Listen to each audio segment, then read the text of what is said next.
All right, here we go. Salute to NBA Nation and Knicks Nation on this Friday afternoon. Another NBA report, Knicks Fan TV simulcast. CP of the Fanchise in the building.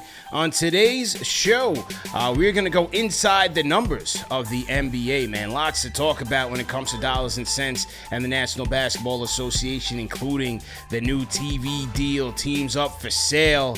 Adam Silver on the hot seat right now. So we're going to talk about it. Plus, and on the Knicks side of the house, man, we are going to get our guy Caleb Silver's reaction to what's going on with the orange and blue as we are getting closer and closer to NBA training camp. Plus, who is the missing piece for the Knicks championship run? We are going to react to it on an episode of Worst Take. So hit the like button, hit the share button, and subscribe to the channel. Once again, today's guest, he is the editor-in-chief of Investopedia. He's everywhere if you are following his content. Our guy Caleb Silver has been gracious enough to give us some time. So let's go. Salute to everybody in the chat. Salute to our Fanchise channel members. Salute to everybody watching on the NBA report as well. Let's get it.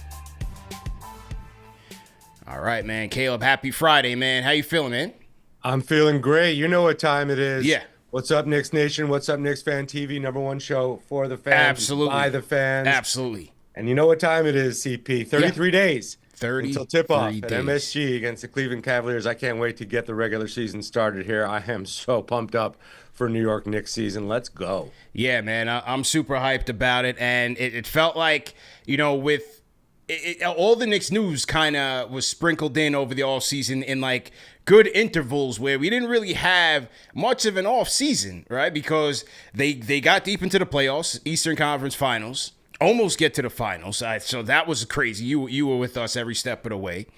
The Tibbs firing, the Brown hiring, like all of that, the free agent deals, now, you know, more vet minimum deals on the way, and then training camp. So, you know, we were able to kind of get through the off season with the Knicks in intervals. But as you mentioned, you know, they're going to be kicking off against the Cavs on ESPN. And as we talk about the NBA this upcoming season, one of the immediate changes that we're going to notice is that the content is going to be fragmented across multiple different platforms as the NBA embarks on the start on the 11-year, $76 billion media rights deal, man. Let's talk about it. $76 billion. Somewhere David Stern is smiling. Shout out to the former commissioner who kind of got this thing going. Adam Silver's taken it over the last 10, 12 years or so. But it's an incredible deal when you think about $76 billion and all the different media partners that have a piece of it. We're talking about Disney. That's the ABC, ESPN, ESPN Plus. Of course, that's deal somewhere between $2.6 to $2.7 billion. CP, NBC Universal through NBC and Peacock, of course, that's a $2.5 billion deal. Amazon Prime Video, very, very heavy in the NBA right now, $1.8 billion.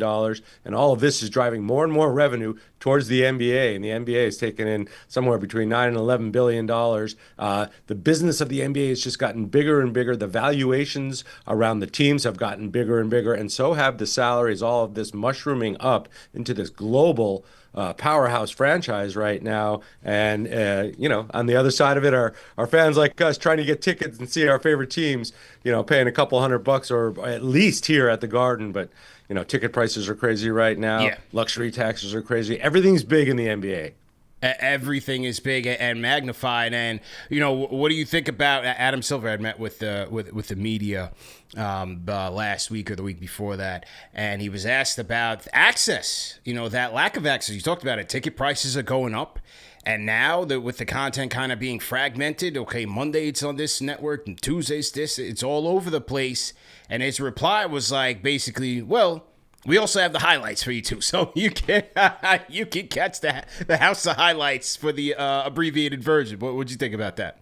Yeah, well, he's right about that, and I don't think he's too upset about high ticket prices, although it does prevent people from accessing the game with their family. You can only see like corporate suites and people that have access to tickets, longtime season ticket holders, but floor seats, forget it. But even up in the nosebleeds, you're talking about a lot of money. But the truth is, the NBA is consumed across so many multiple platforms right now. The arena is kind of the last place where things are happening, and they do make quite a bit of money from people buying tickets there and a lot of merch sales. But when we think about the fragmentation of the NBA, whether it's across social media platforms, whether it's across League Pass, whether it's across the House of Highlights, every which way the NBA can serve you content, they're serving it to you and they're monetizing it, which is another part of the reason that the association has grown so big, especially in Adam Silver's tenure. Let's do a little track record here on the commissioner here. He took over in 2014.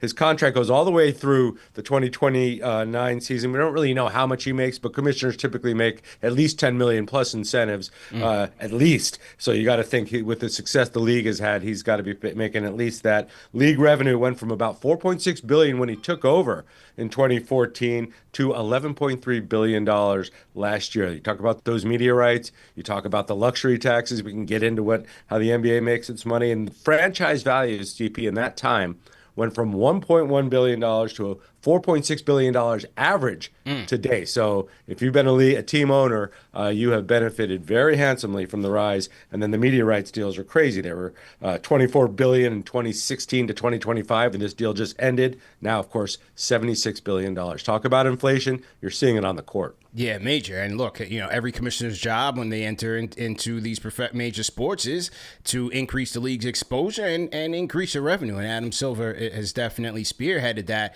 But on one side, you have winners in certain respects, like this $76 billion deal. On the other side, you have our guy, James Dolan, who's been kind of the one owner who's been kind of calling the NBA out, especially with this deal and saying, hey, the more games I'm giving to you guys on these streaming platforms, the less games I'm getting on MSG Network. The regionals are suffering as a result of it. It's an interesting battle and dynamic back and forth between the league owners, the media rights, and the league.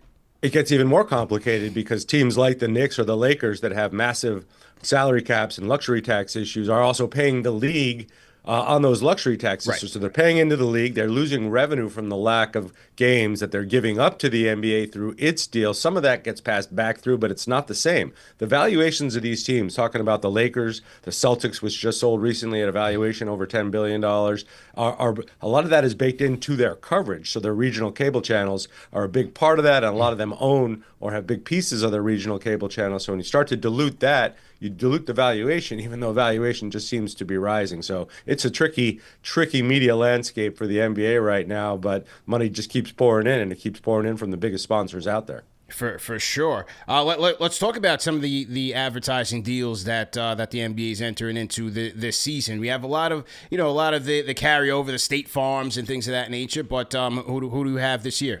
Yeah, well, Nike's got the on-court the apparel. It's the official uniform provider of the NBA. Again, State Farm has been a longtime partner of the NBA. They're all over the NBA, in and out of commercials with the integrated ads. Jake from State Farm is pretty much synonymous with the NBA right now. Kia is the official automotive partner. That's a long-standing partnership. They also do the All-Star Awards and a lot of the activations around All-Star Weekend, if you remember that. Google Pixel is really big in the playoffs, so that's Alphabet, but it's Alphabet's Google Pixel, the camera. And they're a big part of the major broadcast sponsorships. Also, the YouTube crossover there is a pretty big deal. AT&T, of course, Pepsi. That's through Gatorade and Taco Bell, of course, Michelob Ultra, Mobile One, Adobe. So they're all there, and the top spenders are pretty much there. State Farm, Google, Kia, AT&T, Taco Bell. So they've been consistent partners for a long time. They're not just partners in the advertising and the activation around games and the big events. They're big content partners as well. So they produce a lot of content with the NBA and NBA players. There's tons of media integrations and dollars flowing both ways there. And once again, we're talking to Caleb Silver, the editor-in-chief of Investopedia, also a diehard Knicks fan, also a KFTV Day One supporter. So everybody in the chat, man, make sure you guys are following him on all platforms at Caleb Silver, man. When it comes to content, this guy is on his grind, on his skateboard, riding somewhere in some town. So have you been taking the skateboard with you on the road, man? Absolutely. Yeah? I can't go anywhere without it. I can't stand to walk. It's just too slow. So I just had to cruise down to Atlanta for a weekend, brought it with me there. I was really glad I had it, but it's like I feel weird without it. so like a safety blanket for me. But that's how I roll. And I got some people collect guitars, some people collect jerseys, some people collect skateboards. I'm that guy right there. There we go, man. A couple minutes ago, you mentioned team valuations. Lakers blockbuster sale to 10 double-digit billions of dollars. Celtics prior to that. The Suns were sold a few years back. You have the Blazers, Paul Allen's estate being sold. The Mavs were sold. What have you made of the changing of the guard here in terms of the franchises and these enormous valuations? Yeah, I mean, you got a lot of owners that have had the teams in their families or part owners for years now that are cashing out, and they're cashing out at highs. So when you think about some of the sales, some of these, especially the Lakers, that team has been in the Bush family for forever. She still has a piece of it, so to speak, but there's a new sheriff in town there. That's Mark Walter, pretty much taking the team for a $10 billion valuation. There's some other partners, but he's going to be the governor. And the governor in these ownership ecosystems is really the one that speaks on behalf of the team and deals with the league. And the reality is there are people cashing out, but there are not a lot of people left who can really buy an NBA team when you think about how expensive they've become and how these valuations have risen over the past years, especially over the past decade. So when you think about, who are the billionaires out there that could take a team down themselves? There are not that many left. Do you think Jeff Bezos? I was just going to say, people thought he might have been a bidder for the Celtics. Yeah. Didn't end up buying it. Bill Chisholm and his crew bought that. So there's not a lot of people that can buy it. There can be some overseas interest in some cases. There's definitely overseas advertising going on and integration there. But there's just not that many whales that can take down a team by themselves. But there's still going to be a couple out there on the market. You mentioned Portland. And you mentioned, I don't know if you mentioned OKC. OKC might be up for sale as well. There's been speculation there that might happen. So we're going to get some team, maybe a new team in Las Vegas. Maybe Seattle will get a team back. That would be great. That would be a sweet return. But there's also this global expansion going on where I don't know if we'll see NBA teams playing in league from Mexico City or from Europe or other places yet, but they're definitely forming leagues there and lots of tie-ins, and there's games over there, big games over there this year as well. Yeah, well, as you say that, with the global expansion, you have, Adam Silver also talked about NBA Europe is launching in 2027 or 2028. No timeline has been finalized, but this is going to be a joint venture between NBA and FIBA. So I think that's a little bit interesting. Then you got LeBron and Mav Carter. They want to start up a new league where they want to give the players ownership interest. So some interesting developments there. Yeah, you're seeing the securitization of the NBA in every which way that's possible right now, and I think it'll continue beyond that. And when you think about the different ways that the NBA makes its money, how can these other startup leagues or how can the NBA continue to make money beyond its current model? And that model, when you think about it, is the huge TV deals. We talked about this massive TV deal that's worth $76 billion, but also the merchandising and the licensing. That's the jersey, the shoes, the Nike paying, to have their name on everything, the apparel, the NBA stores, the online stores, all that merchandising is a big deal. The digital direct-to-consumer is a huge and growing part of the operation as well. When you think about League Pass or the apps, you get monetization through the advertising there, and you get messaging from the NBA, and then the global expansion, NBA China, that they formed back in 2008, back in the David Stern days when he was going global with the association. That's worth over $5 billion as well. But they're also, because of the last few years of the legalization of sports betting, you see the leagues and the NBA getting deeper into that. So there's all different ways to make money as a professional association these days, and you better believe they're in every which one of them. So these upstarts that are thinking about forming their own leagues or these add-on adjacent leagues are going to be tapping into those as well, and in areas we haven't even thought about yet. Yeah, absolutely right. And another upstart, if you will, in the Middle East. Saudi Arabia. I mean, they are heavily involved in the mixed martial arts game with TKO, the UFC, and boxing. You have the Knicks and Abu Dhabi, Experience Abu Dhabi, the Department of Tourism and Culture there. Yep. The Knicks with a long-term deal with Experience Abu Dhabi. That'll be on the jersey this year. On the jersey, again. The jersey patch. You have a new sphere being built in Abu Dhabi, and the Knicks will be headed to Abu Dhabi on October 2nd and 4th to take on the Philadelphia 76ers. So we have new investments coming in from the Middle East there. Yeah, new investments and long-distance luxury travel to play games in front of new fans, and just find different ways to make money on the global popularity of the game, which is huge right now. What's so interesting to me is, like, we watch every single game, and Knicks Fan TV fan, we watch every game, we obsess over it, then we tune into you guys, and but most of us consume much more content around the game than the game itself, right? Than the 48 minutes of basketball or whatever.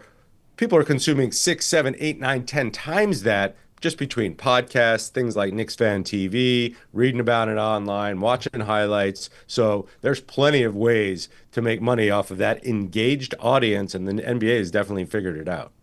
Yeah, no question about it. One other question on the ownership topic, just to go back for a second. One thing that is interesting, especially amidst all these sales, Mark Cuban talked about the fact that these estates, the cost of ownership is going up. It's not as glamorous as people might think. Like, even though we see the valuations, we're like, oh man, with the operating expenses and the team's salaries, and we saw what the Celtics had to deal with in terms of navigating the second apron and all the luxury tax that came with it. What did you make of those comments from Cuban that said, listen, owning a team is not as glamorous because it costs so much to operate? He's absolutely right. When you think about luxury tax payments, and because of the last CBA, we have those aprons that teams have to deal with right now. Let me just break it down for folks that don't understand the way this works. If your payroll exceeds the luxury tax threshold, and for last year that was $171.3 million, you got to pay a tax to the league, and you pay a tax depending on how much above that you go. So that escalates. That's the threshold between what the base is there and how much you're paying your players. In 2023, the Warriors and the Clippers, they each paid over $170 million in luxury taxes. I broke it down for last year to see how much each team was paying in luxury taxes, and it's crazy when you think about the size of some of these salaries right now. The Suns last year, $43 million over the tax line. They paid $152 million to the league last year. Wow. Right, in luxury taxes. So it's no picnic. These owners, they take a lot, grief obviously from their fans, but they're dealing with some massive payments here, and they have to keep their players or find the right assets to them. Second on that list was the Timberwolves, $90 million in luxury tax payments. The Knicks, $38 million in luxury tax payments. So we didn't even approach that, some of the highs from last year, and we got some big salaries on our payroll. Yeah, no question. And as you mentioned, once again, we're talking to Caleb Silver, the editor-in-chief of Investopedia magazine. So to everybody on this beautiful Friday here in New York. As you mentioned, salaries. Salaries polluted, man. Shout out to the breadwinners here of the league. Top 5 highest paid players going into this upcoming season. Stephen Curry at 59.6. The Joker at 55.2. Joel Embiid. Will the process earn some of that money, man? Boy, oh boy. What a lucky guy, man. $55 million coming to the process, and he might not even play a single game this year. You got KD, 54.7. And Jimmy Buckets, 80. Jason Tatum and Giannis all coming in at $54 million this season, rounding out the top 5. And then right under that, so our guy Karl Anthony Towns, 53. Towns is still on his old deal, getting that paper still. So there it is. That's your top 5 plus Karl Anthony Towns right under that. Yeah. And these numbers keep going up. As soon as this deal, they'll renegotiate the collective bargaining agreement in a couple of years. Probably see, you're going to see $100 million salaries, no question about it. Then you look at CP, the high value contract extensions that happened last year. Jason Tatum, 5 years, up to $314 million. He's going to miss most of this season. Yep. He signed that in 2024, July 1. Jaylen Brown, of course, And then you saw the Celtics have to get rid of some salary cap because they just took on these massive numbers. And then Embiid, you mentioned 3 years, 193 million. He signed back in September of 2024. So a lot of people getting paid, a lot of people who might not be playing getting paid a lot of money. So it is no picnic being an owner because you're making a big gamble on that. But there is a statistic that I absolutely love that it's so Investopedia. I got to share it with you. Go ahead. Let's do it. Which is the wins per player cost ratio. It's like a cost efficiency rating for these teams. So how many games are they winning based on their payroll? What's that ratio look like? I think it's completely fascinating. The Knicks, by the way, that ratio is 139. Anything over 100 is positive, right? But you want to be even higher than that. Then I broke it down to see, which teams have the highest ranking there, the highest rating there. Oklahoma City Thunder, world champs, highest efficiency rating per player. Followed by the Celtics, right? This is sort of the wins above the million, per player. Then the T-Wolves, then the Lakers, then the Pistons. So we're not in the top 5. But that efficiency rating, as an owner, you got to be thinking about that constantly. True. Besides the 100 other things that are going on. If you're running this, you're running a business, and that is a key operating metric for NBA owners and the franchises. Great point. As we mentioned, the team salaries. You know where Jalen Brunson is on that list? Probably 25 or 46. Something like 46. Cap is 46th, the 46th highest paid player in the NBA going into next season at $34.9 million. $34.9 million for Captain Cap's the bargain. He's a bargain. Yeah. Desmond Bane is going to be making more than him. Rudy Gobert, Jalen Suggs is going to be making more than Jalen Brunson. Jaren Jackson Jr., Bam, De'Aaron Fox, Tyrese Maxey, LaMelo, Brandon Ingram. Bradley Beal. Of course, yeah, Bradley Beal, definitely. Definitely. Porter Jr., Franz, Scotty Barnes, Harden, Darius Garland. Bobby Bonilla. Yeah, Bobby Bonilla. Yeah, very interesting. Shout out to Cap for making the ultimate sacrifice, man. But yeah, Chef is coming in at 59. So shout out to Chef Curry. Before we transition to fully Knicks, have you been following the Adam Silver, Kawhi Leonard, the Clippers fallout? Oh, I'm amazed by it. Great reporting by my pal Pablo Torre, who kind of broke this story. And when you think about some of these salary numbers or some of these deals, and it just keeps getting weirder and weirder when you read some of this stuff online. Some of it I believe because it comes to really good reporting. But how do you get these players to agree to these deals when there's other money out there? And if Pablo's reporting is right, and there is a paper trail that backs it up, then the owners have been doing some pretty shady sideline deals to try to to pad the salary. And I think some of these shadow companies or these bankrupt companies that they started and they gave shares to the players and they paid them out even though the companies were going bust. Completely fascinating. I think it's just the beginning. It's one of those things. You start to pull that string, CP, you're going to unravel an enormous ball of thread out there, and you're going to be like, who else is wrapped into this? And I think we're going to have some surprises come our way, and they may be really, really interesting for some of our favorite players there. Pablo's onto something. I agree with you 100%, and it just seems like he's just letting out more and more by the day. He's like, I'm not done. Here's a little bit more, and it is getting layered. So very interesting as we open the show talking about the NBA's new TV deal. Adam Silver on the clock because he's been in a bit of a denial about the situation. You have the All-Star game in LA.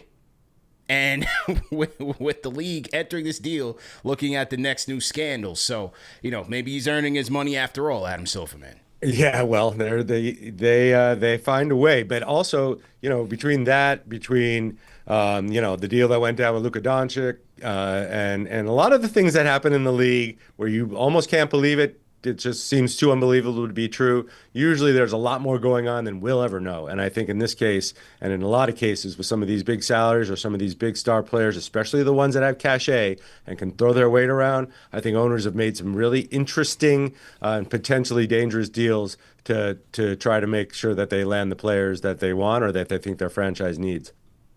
Yeah, good points, man. Good points. Salute to Knicks Nation in the chat. Salute to our Fanchise channel members on this Friday. My guy Mellow Mike, Eric L. Beats, John Talento. A lot of the regulars in here. The Shell. Salute to you, Daniel Beausejour. Salute to you guys on this Friday, man. We hope everybody is doing well. Just a quick announcement. Remember, our first premium fan experience has been announced at Madison Square Garden, and the first game we are going to as a family will be Knicks versus Bucks. Black Friday, Brunson versus the Greek Freak. Captain Clutch versus the Greek Freak, man. Black Friday, November 28th, 7:30 tip-off. The tickets will include a premium seat in the lower bowl. You'll have a premium fan experience. That might be pregame shoot-around, get to watch the team practice, or the free throws, the key free throws. I'm hot right now. I made my last two. Or it could be a group photo. We're still waiting on the final word from MSG on that. But it will be one of those three premium experiences, plus a KFTV gift pack and food and drinks at our watch party location at Clinton Hall 36. That'll either be pregame or postgame, depending on what the experience is. You can get your tickets at KnicksFanTV.com, and we'll see you there, man. Looking forward to seeing you there. We see some repeat attendees from last year already signed up and got their tickets.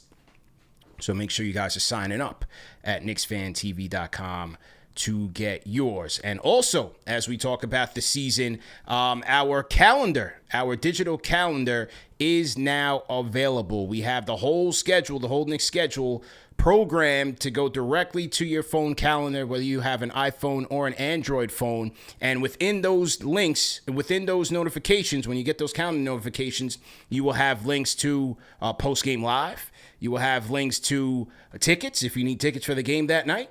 And you will also have links, if we're having a watch party that night, you will have links to get your watch party tickets. So a great resource, a free resource to have for all of our fans out there. I'm going to drop the iPhone and the Android links in the chat shortly. So make sure you guys just click on it and add it to your phone. And that way you will never miss a Knick game in what will be the most anticipated season since, Caleb, you can fill in the blank there.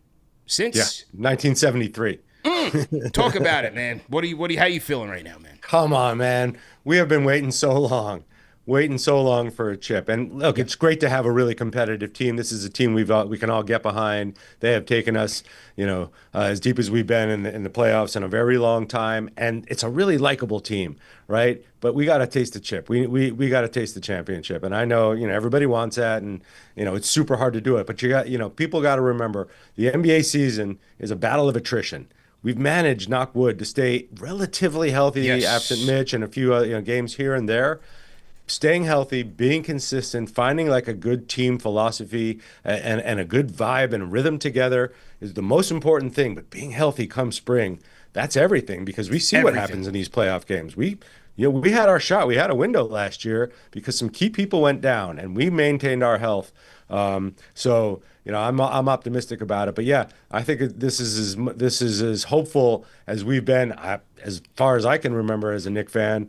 And we had some fluky years when we made it with my guy Spree to the finals in that weird shortened year. But this feels like a real team. I feel like the coaching philosophy is tight and consistent. It was a little bit of a shock to the system, when Tibbs got fired. But I think everybody now is accepting that this is the team we're going to war with. No more drama since then. And let's go. Let's get this done. Let's go. I'm with you 100%. And I like the fact that as we've been building up, this is now year 9 of Knicks Fan TV. And we were all watching this organic, if you will, path to legit contender status. This is new.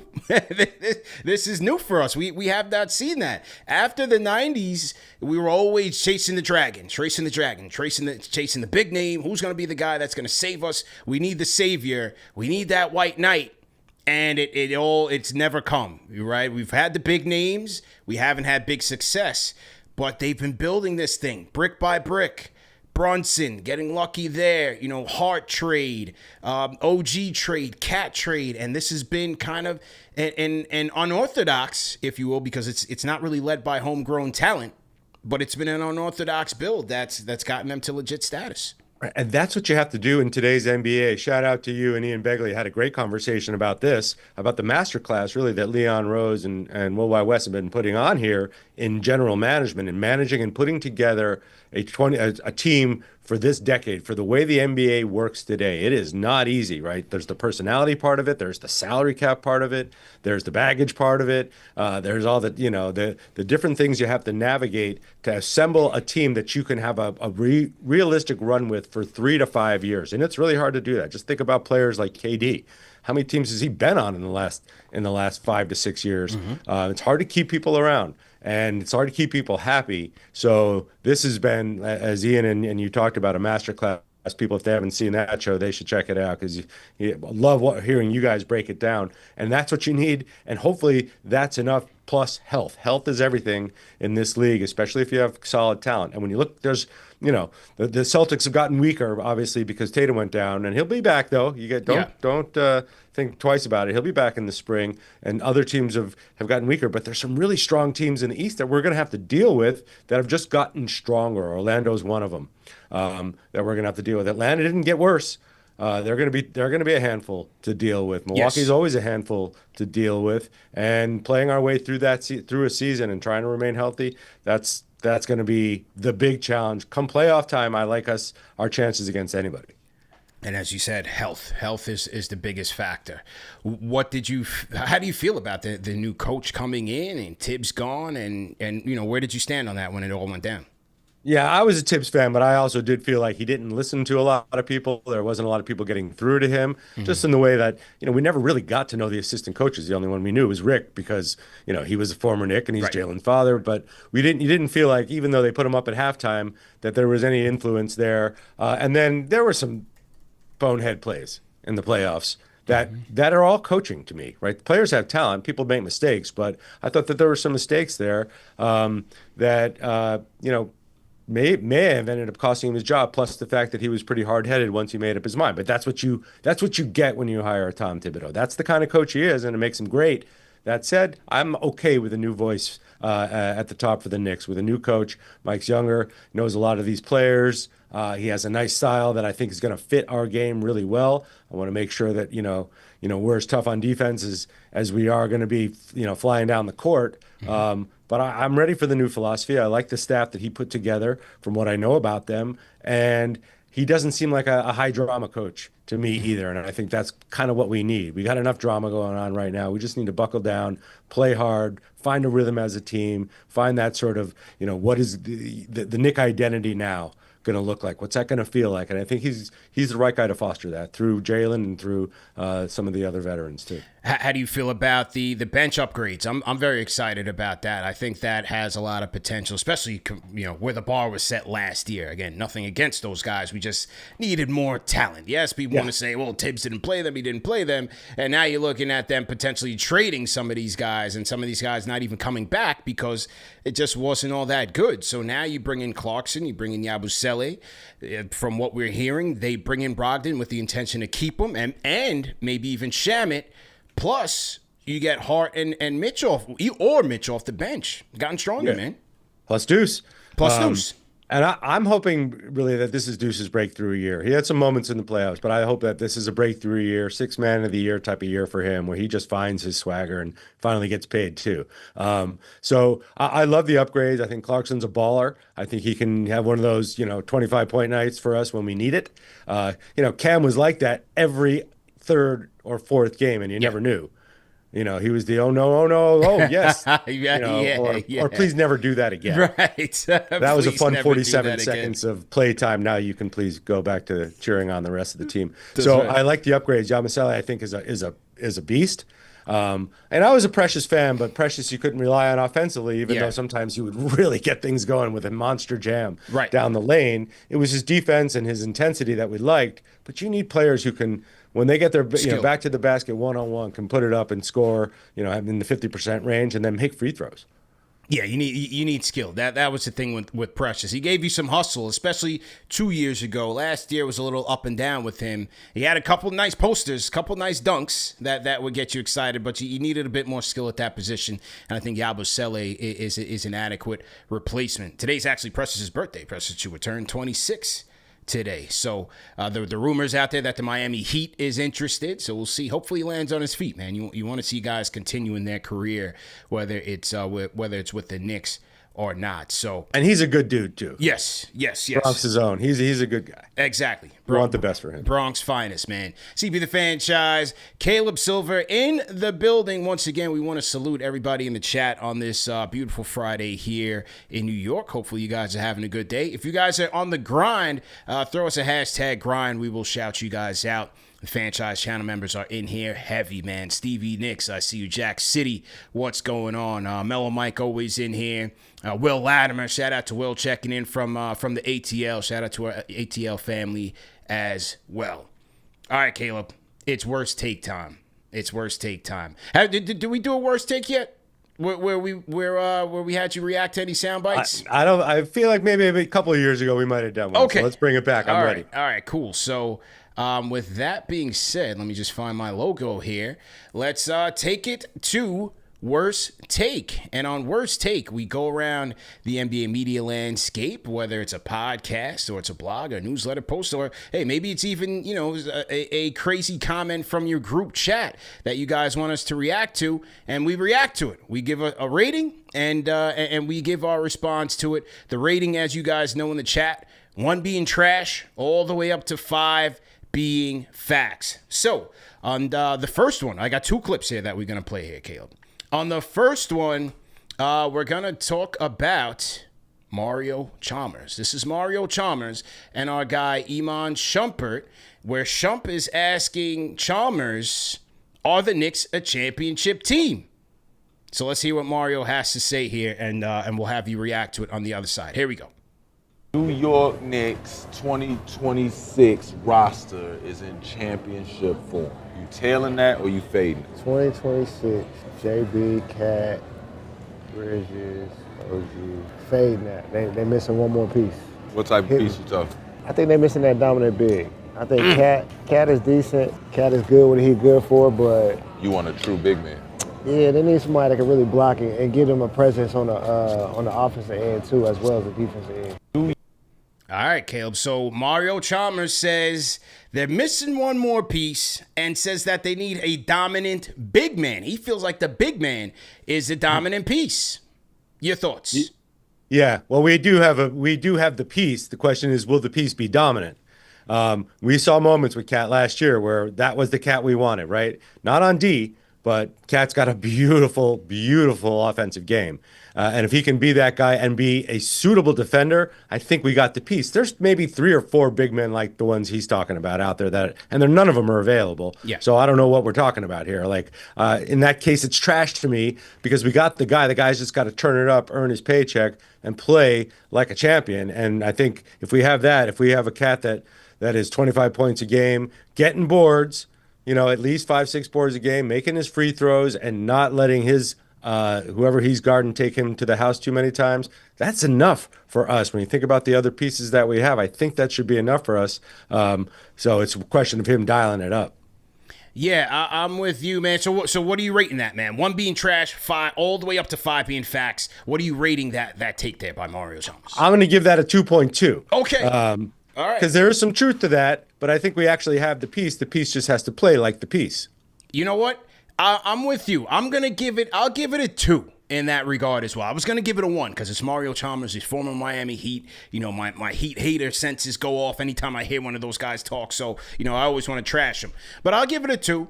And I'm with you in that it is Towns on the offensive side, and we want to see him emerge and be that guy and be dominant consistently. But from a defensive standpoint, has Mario Chalmers ever watched Mitchell Robinson play basketball? I almost think Mario Chalmers skipped the entire NBA playoffs because if he did watch, he would see that not only do the Knicks have a good big man tandem offensively and defensively, he would also see that no team in the Final Four had a dominant big man. The OKC Thunder just won with Hartenstein as their starting 5. The Pacers came in there with Miles Turner. Both teams very good on the perimeter. I mean, I think it's a different game now. The last time when you look at the NBA Finals, look at champions, all right, you want to go to the Joker, who played the 5 for the Nuggets. Okay, fine. Yeah, he's a Hall of Fame, once-in-a-lifetime player. But other than that, this is a different time. And Mario Chalmers, an NBA champion, played with LeBron, Wade, and Bosh. His big man was Joel Anthony.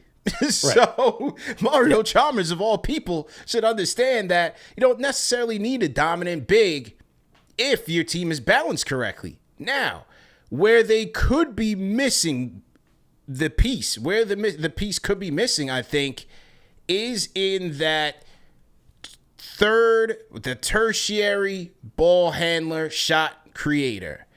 Is it going to be Mikal Bridges in Mike Brown's new offense? I think that is where, what we might be missing here, and what I'm going to be curious to see all year long into the playoffs. Like, how does Bridges' role offensively evolve with this team? Where do they have enough balance to not have to rely on Brunson and Cat to save them in isolation situations? That's a great question. And so who is going to handle the ball, bringing it up the court? Because it is exhausting. You can see it wear down Jalen Brunson as the year goes on, even though he seems indestructible. But at some point, 29 years old, I think he is. Yeah. Young still, but old in NBA numbers. It takes a toll. So who can handle that for us? Who can create shots? Mikal, we saw when he gets across the lane with the fadeaway and his move, but teams figure that out too. So they'll close it off at some point. Can he effectively handle and be a distributor and give Jalen a break there? Can Clarkson be that guy who can handle and put up some points for us and take some pressure off of Jalen? And then, I would like to see OG have a bigger offensive season too. Yeah. We saw some moments in the playoffs where it was like dominating, right? When he gets it going, when he gets mad, he's an absolute dog. So he's not a ball handler, but he's somebody that the defense is going to have to focus on if he starts getting a little bit more aggressive. So we'll see what Coach Brown has to do, his setups and his schemes in terms of getting other people involved and giving Jalen a break off the ball. Good takes. Good people in the chat. Rate that take in the chat, man. 1 being trash, 5 being facts. Let us know what you guys are thinking here. I see Frank White gave him a 1. He's not feeling it, man. Stevie Nicks, 1.5. Oh, Hector Vasquez gave it a 4. All right. Hector, what's going on, man? Give us your rationale here. Let us know, man. We're open to all opinions here. Will Latimer, a 2. Okay. There we go. All right, so the chat is speaking here, Caleb. Shout out to our guy Lee Bloxham checking in from the UK. He drops a 1 in there. Shout out to our guy Lee, diehard KFTV. He's definitely a day one. Okay, here is the second one, and this one comes from the governor of Knicks Nation. At least this is what we dubbed him a couple years ago. That is Big Perk, Kendrick Perkins, on NBA Today. Here is what he had to say about the New York Knicks. We're going to play the clip, and then we'll have Caleb react to it. Here we go. When it really is looking like the New York Knicks are head and shoulders, maybe along with a couple of other teams like the Cavaliers, above everybody else, how do you feel about them heading into this season? They are. To me, they're the best team in the Eastern Conference, right? We know that the Celtics, they are somewhat in the rebuild mode. Okay, the Cavs, I don't trust them. I trust Big Body Brunson as the leader of that ball club, and they address the issues that they needed to address. You go and you get some bench players that's going to come in and play their role while still keeping your entire core together. We know OG Anunoby. We know what he's going to bring to the table for us being that 3-and-D guy. At times he looked like Scottie Pippen. Josh Hart, he's going to come back on the mission. Obviously, they just re-signed Mikal Bridges, and I'm looking forward to see what Karl Anthony Towns look like under a new voice of their locker room and Mike Brown. I think we're going to see the best version of him. If you ask me, I'm all in on the Knicks for us in the Eastern Conference. No slight to nobody else. I just feel like they checked all the boxes, and they're the best team in the Eastern Conference right now on paper. All right, Caleb. Big Perk standing on Knicks business. Says we're the best in the East right now. Yeah, standing on business, and I'd like to take him out to dinner. I give that a 5. He's 100% right. Let's go. On paper, he's right. We are the best team in the league, and some of the things he's on paper, but some of the things he said that are super important. We have basically the same core. Yes. Right? Other teams are in a rebuilding mode right now. There's a different voice in the locker room, but this team has now had a couple of seasons together with Towns, or at least a season together with Towns, so they kind of know who each other is, where each other, where to find each other on the court, also who are the leaders in the locker room. I think that's all been established right now. So we have the consistency, hopefully the health. We have an incredible defensive backup center, who's a game changer. We saw what he can do, and I think he's right. And I think the East is going to be tough, but I think that the biggest threats to us in the East, I think Cleveland's still a threat. I mean, you cannot count out that team. They're pretty good, even though they traded a pretty big chip there. I think, as I said earlier, that Orlando's going to be better now. They've had a few years together. They're young. They're tall. They're long. They're athletic.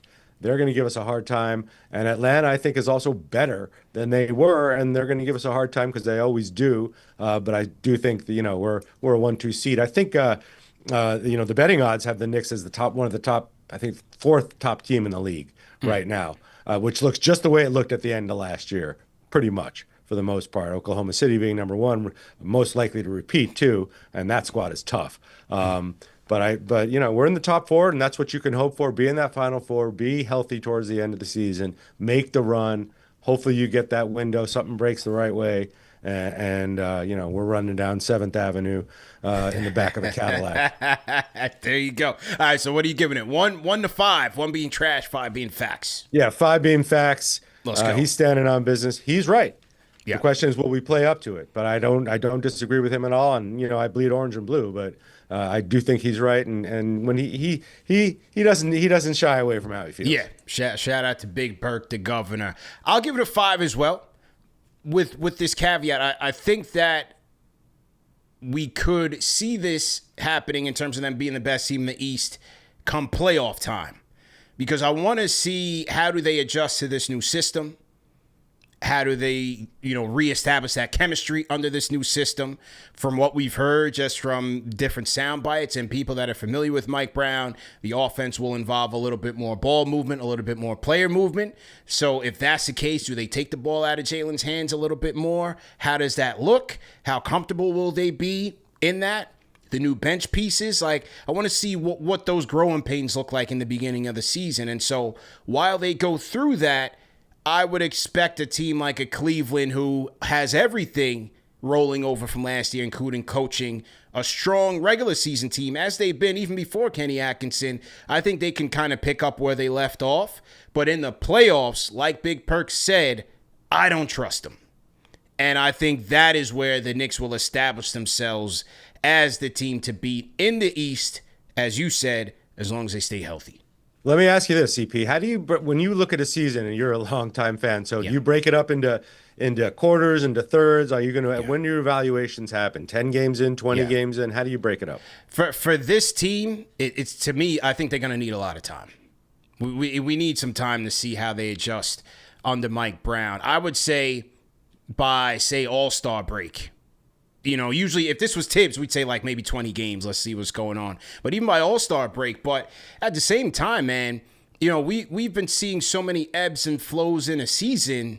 Last year was a perfect indicator where, it was a perfect example of you can't put too much stock in the regular season.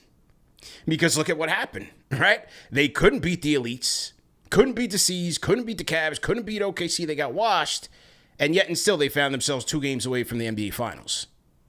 And they got stronger as that postseason went on. Now, Pacers were a different matchup for them, and the Pacers proved to be a better team. But I think really, especially with this team, I think it's the playoffs. Yeah, it's the playoffs. I agree with you. Really see who they are. We used to make a big deal about which seed you are and the home team, the home town advantage, and it makes a difference at MSG, no doubt about it. Yeah. But you can't imagine a world, unless something terrible happens, where we're not in the top 4 or the top 5 in the East.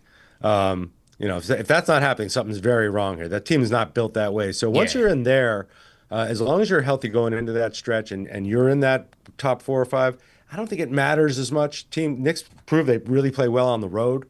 They're a really good road team, and I don't, as long as we're there, I don't think you need to hurt yourself to get there. And I wouldn't hit the panic button anytime soon if we get off to kind of a weird start here. But the pieces are in place. Yeah, well, Knicks fans, they certainly didn't hear that last thing you just said. So, come the first 2-3 game losing streak, we're going to be sounding off the alarm, and we'll be right here talking about it as a family on the number one show for the fans by the fans. So, very much looking forward to that, man. And you will say, as you always do, nobody panic. This is 2 or 3 games. It's an 82-game season. They had the pitchforks out for me when we lost the back-to-back to the Spurs and the Hornets. Remember that time in April? And Svi Mamaluski, I don't want to butcher the guy's name. The guy dropped 34 points on us off the bench. And everything was caving in. We're not going to beat Detroit. We can't beat these guys. We stink. We this, we that. Almost made it to the finals, man. Yep. Yeah. It changes that quickly. So very much looking forward to it and having you back on to discuss it all. Let's talk real life, man. We got hundreds of people in the chat, man. Everybody going about their daily business and on the grind. Let's talk. Let's close the show on some money talk real quick, man. The Fed did drop their interest rate this week. What should the people be focusing on, for the average consumer? How is this impacting us in our day-to-day lives? Yeah, with the interest rate drop we've all been waiting for since last December, it was only a quarter point. So it's not going to make a very big difference. But know this, the trend for interest rates is down and to the right. They will be going lower through the end of next year at the very least. That means a couple of things. That means the cost of borrowing is going to be cheaper. So you'll see eventually some easing up in mortgage rates. They're connected, not that tightly connected, but they are. The 30-year fix, which has been very high. Nobody's buying or selling homes right now. You'll see a lowering of car interest payments and credit card APRs as well, but just a little bit. But as we get lower and lower, as interest rates go lower, those will ease up a little bit. The stock market loves low interest rates. If you see right now, we're at record highs.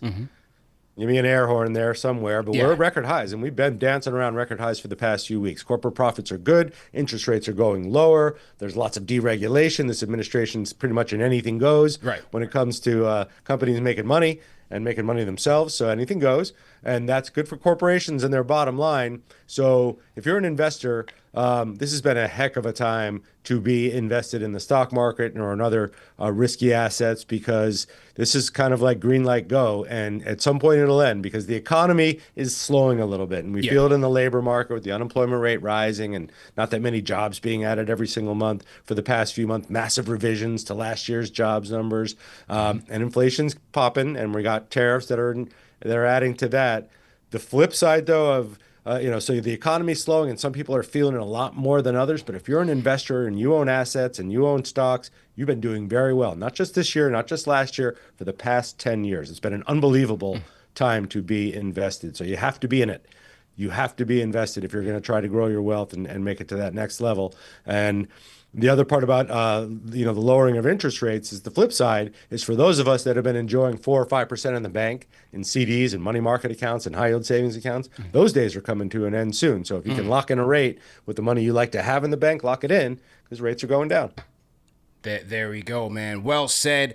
Excellent show as always, man. Great session, great cipher with you, man. And I'm looking forward to catching up with you when the season starts, man. Always good to be with you. Knicks Fan TV, number one show for the fans, by the fans. There ain't no party like a Knicks Fan TV watch party. Make sure you get down to one or several this season. It is so much fun to get your Knick Freak on with people that just love and bleed the orange and blue like you do. And you guys do such a great job at KFTV. Shout out to you. Shout out to the whole KFTV fam, all the listeners, all the viewers, all the supporters. It's an honor to be with you as usual. And let's go Knicks. 33 days, CP. Let's go. 33 days. Caleb Silver, everybody, man. Caleb, have a great weekend. Recoup, rest up, and back to the grind next week, man. We'll talk. All right, man. You too. Thank you. Yes, sir. That's our guy, Caleb Silver. Everybody in the chat, hit the like button, hit the share button, and subscribe to the channel, man. That's our guy. Great show, man. Really dissected the league from dollars and cents terms. We got into a little bit of the Knicks. And also, hey man, some money talk for you guys at home to just some things to think about. Look, man, sports is great. It's a great outlet to talk about, but real life is real. So we like to bring Caleb on to kind of talk about that. A lot of us are older. We got families to raise, kids to raise. So there's some things to think about, man. Once again, salute to my Fanchise channel members for tapping in with us. HB Carlos checking in from Portugal. Shout out to you, man. Jack City. I see you, man. Salute to Jack City. Frank White, appreciate you. Eric, appreciate you as usual. Ty Busy, salute to you. AP, salute to you, man. Salute. How you feeling, bro? Okay, who else we got in here? Richard Miranda, I see you. All right, man. I'm going to go get out of here, hit the gym, enjoy the day, probably go for a walk, maybe a bike ride or something, man. And you guys be great. Enjoy the weekend. And, hey, if anything happens as it relates to the final roster spot or things of that nature, you guys know where to find us, man. But also tap in on some of the previous content that we did this week. Catch up on this show. Salute to the replay gang. Stephen Bondi, we had a great show, training camp preview, and talking about the player development of the youngsters and who might be traded, potential. Some surprising names on that. So make sure you guys tap into that episode. And then the Ian Begley episode. Great episode in studio with Ian Begley as we preview the upcoming season. So as promised, man, we never leave you guys lacking when it comes to Knicks content. Number one show for the fans, by the fans. All we ask is for your support in doing these three things. Hit the like button, share this video, share it in your group chat, share it on Twitter, share it on Facebook, and subscribe to the channel. Subscribe on our social media channels, and that's the best way you can support us on a daily basis for absolutely free. Okay? Well, Adam, appreciate you, man. This is Happy Born Day, CP. Absolutely appreciate you, man. He appreciate you. Going to be out here celebrating this weekend with the family, so feeling humbled and blessed and excited to see another year, God willing. So you guys be great. Enjoy the weather. Enjoy the weekend. We'll catch up, man. Peace.